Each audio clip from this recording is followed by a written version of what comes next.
Hi, I'm Kristina McIlvoy. I'm a board member of the Sanctuary. I'm the events coordinator, and I have a story to tell you.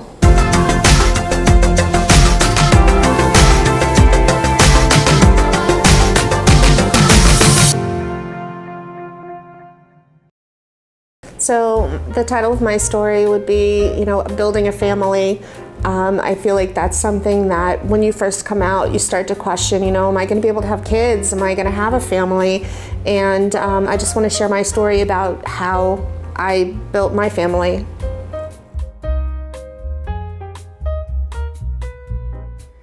I guess we'll start when I was younger. Like in my 20s, I was actually married to a man initially when I was younger, and I had gone to a fertility specialist and had no luck getting pregnant. And I got a little bit older, and I had already come out to him before we were even married. And I told him I like girls, and he was like, that's fine, you can date women on the side. And I was like, hey, best of both worlds, I can have a family and still date women. So just to put that in context, later in the marriage, I realized, that wasn't gonna work. I met a woman that actually was like, oh my gosh, I can't do this. So anyway, cut forward, I was 37-ish. I had to have a hysterectomy when I was pretty young. So I had kind of given up on the thought of having a family. And, when I had gone into the doctor, he didn't want to do the hysterectomy because he said, you don't have any children and I want to preserve your fertility. And I said, I'm a lesbian, I'm not going to have kids, it's fine, do it. So he did. And then when I got older, I met my ex-wife, and she wanted a family as well. So we had decided that we were going to do it. We were going to try to have a family. And because I had the hysterectomy, clearly I couldn't. So we were the same age. So at this point, I think we were both 39. And we decided we had a set amount set aside, and we were going to go through fertility treatments and cryobanks and doctors and do everything we could to have a child biologically. And then if that didn't work, we would switch to adoption. So we did that, no luck, which isn't surprising. We were older, and we ended up taking classes for adoption, which are the same classes as foster parents. And we were very nervous because we were afraid we would have issues because we were a same-sex couple, but we didn't. There are agencies out there that will not work with same-sex couples, but there are a lot that will. And we were just really lucky. The company that we worked with is still around. It's Communities Connected for Kids. And during the classes for adoption, we realized how much need there was for foster parents on the Treasure Coast.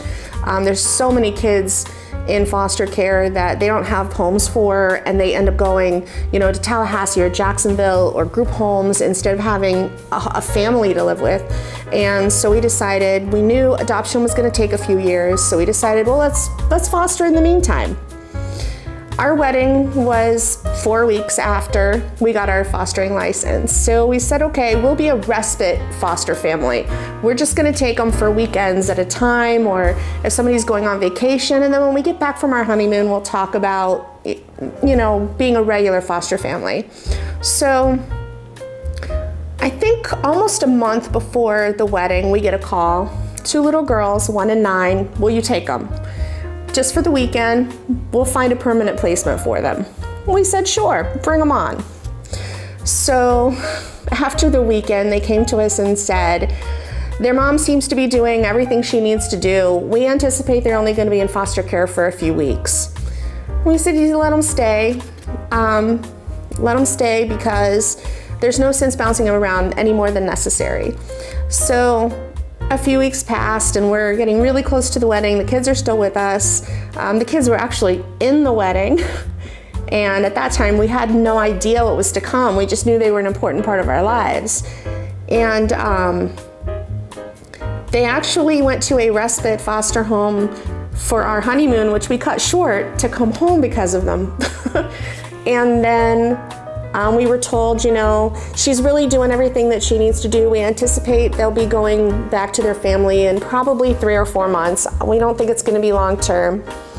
6 years later, they are still with us. Their younger sister has joined us as well.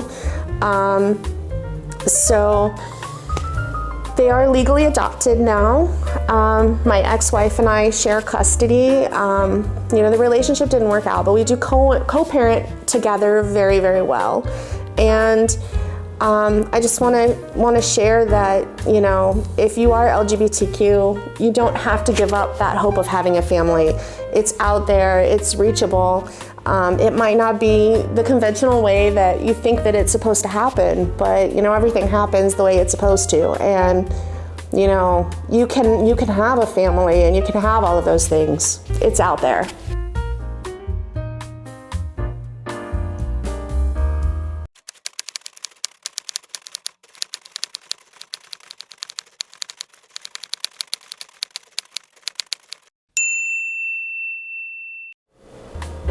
And so that's my story on how I built my family. And if you like this story, like, subscribe, share with your friends. And if you have a story you'd like to share, reach out to the sanctuary because we would like to hear it. Thanks.